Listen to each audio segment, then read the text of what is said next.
Hey, deserving listeners, it's time to continue our journey with Lisa and Usman on 90 Day Fiancé. My name is Dr. Kirk Honda. I've been a therapist and a professor for over 20 years. Let's see if I have any reactions to this TV show. I gave his mother a goat, and I wore the traditional Hausa clothing, but she did not give her blessings. I wonder if there's more that Lisa could have done. They edited the whole scenario down when she met Usman's mom, but I wonder if Lisa could have said more things to try to help the mom accept her into her family. I don't know. We didn't see that. It's just a question I have. You know, we started like play, suddenly we fall in love with each other. I truly love her too. And a life there is going to be more better than here because, you know, apart from anything, United States is #1 country in the whole world. And the economy there is that strong. I only have a small time frame yet to play with. So as with other couples that we've seen on the show, for some of us watching, it might raise this question of like, okay, Usman, you say you love Lisa and you want to spend the rest of your life with her. You want to get married. You want to have children, maybe. But then you also throw in this other part where he likes the economy in the United States. He wants to have his musical career take off in the United States. And that raises eyebrows of like, wait, does he really want to be with Lisa? Or is he only coming to the United States because of the opportunities that the United States offer? And what I always say is we have no idea about Usman's true motivations. We can only take a guess based on extremely limited information. And both things can exist at the same time. Usman can say, I really like Lisa and I like spending time with her and I would love to spend the rest of my life with her and I like her personality and we fit well together. And the United States has a wonderful economy and maybe my musical career will take off in the United States in a way that wouldn't in Nigeria. Both can be true at the same time. For some people, marriage is a multifaceted decision-making process. In privileged American and mainstream American society, we tend to privilege and value marriage that is based on pure love, whatever we mean by that, and not by anything else. In fact, one of the hallmarks of our true love indication is when it is against all of those other things, when it makes no sense for two people to be together, Romeo and Juliet, this kind of thing. And yet they still wanted to be together. We really love that romantic story. I'm not downplaying it. I'm just saying it's not the only way that people look at love and marriage and family. So, and it wasn't that long ago, and in some pockets of the United States, it's still this way, that the bigger picture is taken into consideration when we think about marriage. That yes, it has to do with love and sex, but it also has to do with family and opportunity and stability and dedication and loyalty and how good they are with children and all these, and whether or not you share the same religion and the same values. Now, I don't know how much that applies to this couple, but I hope you get what I'm saying. So it seems interesting that Lisa is seemingly adjusting.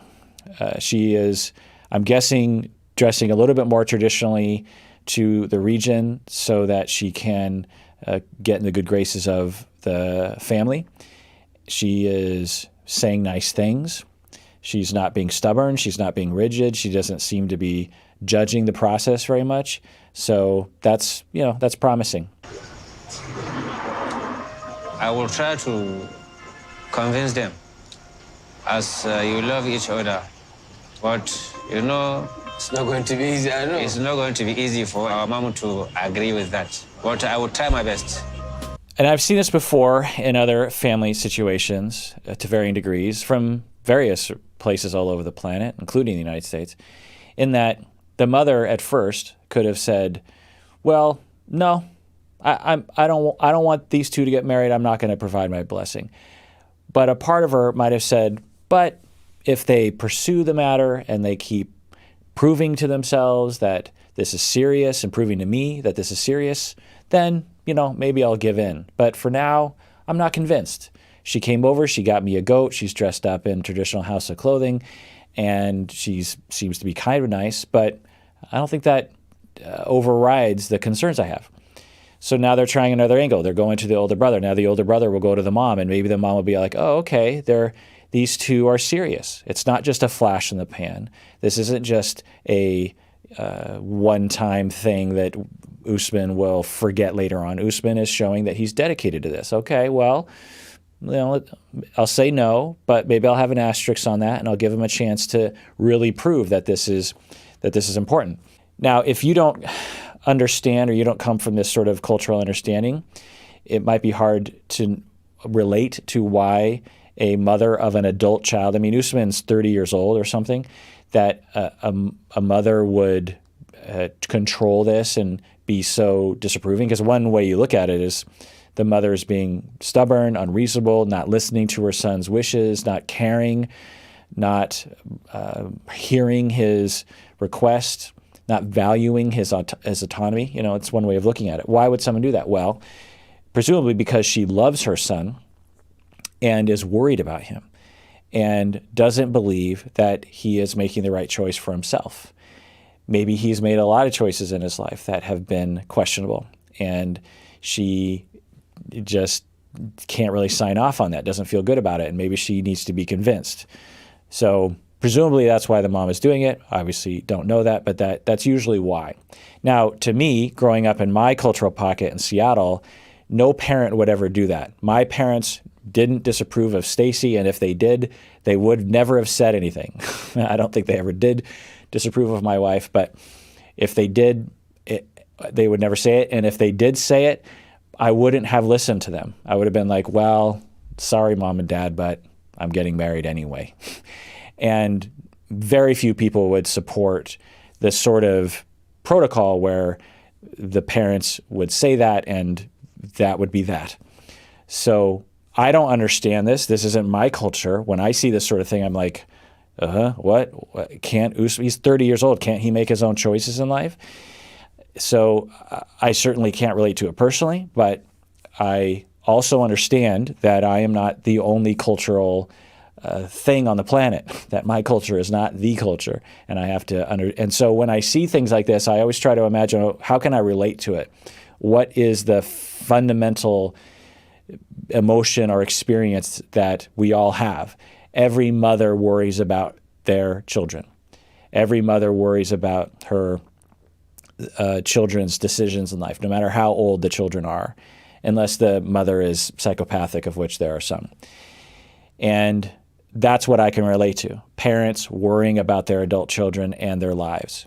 And so for the mother, this is her way of trying to protect her son. This is her way of trying to test the son to make sure that he's really serious about this sort of thing. So I don't know this, but this is just my ideas as I watch this.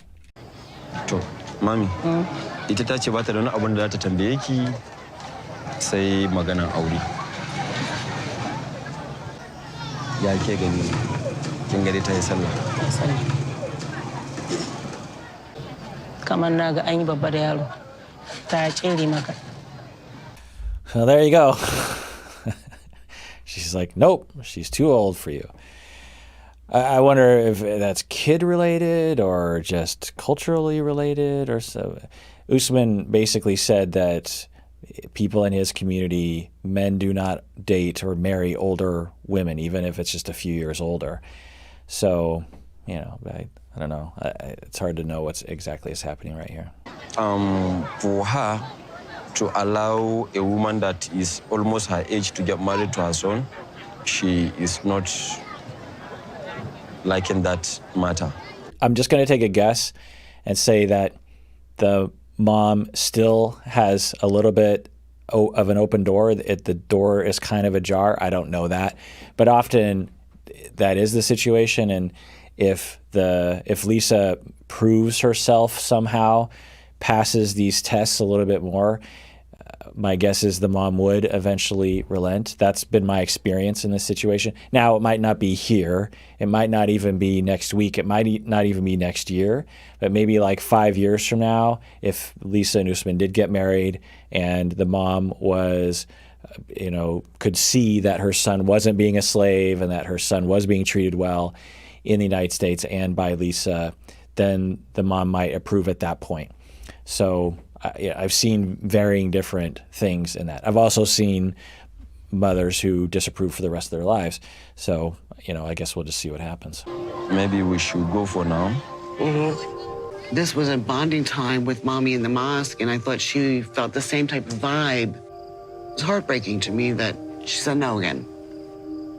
I love Usman more than life, and I want to marry him, but it's looking grim. And at this point, our relationship could be over.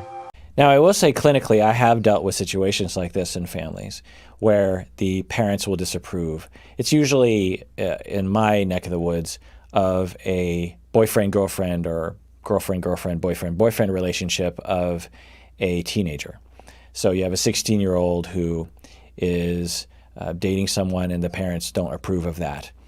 And I will say that often, if you really want to drive the two people together and make them fall in love and stay together well beyond the egg timer of their relationship would be normally, is to disapprove of the relationship. Star-crossed lovers, Romeo and Juliet, if you say no, then the heart goes stronger sometimes. Not always, but it can. And so I've talked with parents about this, and I've said you're totally, you have the right to say no to your children about who they date, I suppose, if that's the road you want to go down.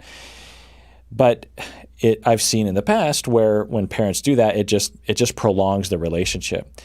Relationships, particularly for teenagers, they usually die out anyway. I mean, how many people marry the person that they are dating when they're 13 years old? It's not very frequent. It happens sometimes, but it's not very often. So usually what I tell parents is to try to talk with your child about what your concerns are so that your child can learn. But if you try to control, then the child just turns you off. It's like, well, everything they're saying is unreasonable. I'm not going to listen to them anymore. In fact, I hate my parents. And you really don't want that to happen, because then that rift causes a bigger rift and lack of influence. When you create a rift between you and your kids, then you can't influence them anymore. And so I've run into this situation before. Obviously, this is a different situation, but I don't know. That's just kind of what came to mind. All right, well, that does it for that episode of Psychology in Seattle. We didn't really see much happen in this episode with Lisa and Usman, so we'll have to wait till next time to find the conclusion of this. I'm on the edge of my seat. So everyone out there, please take care of yourself and take care of other people, because we all deserve that. We really, really do.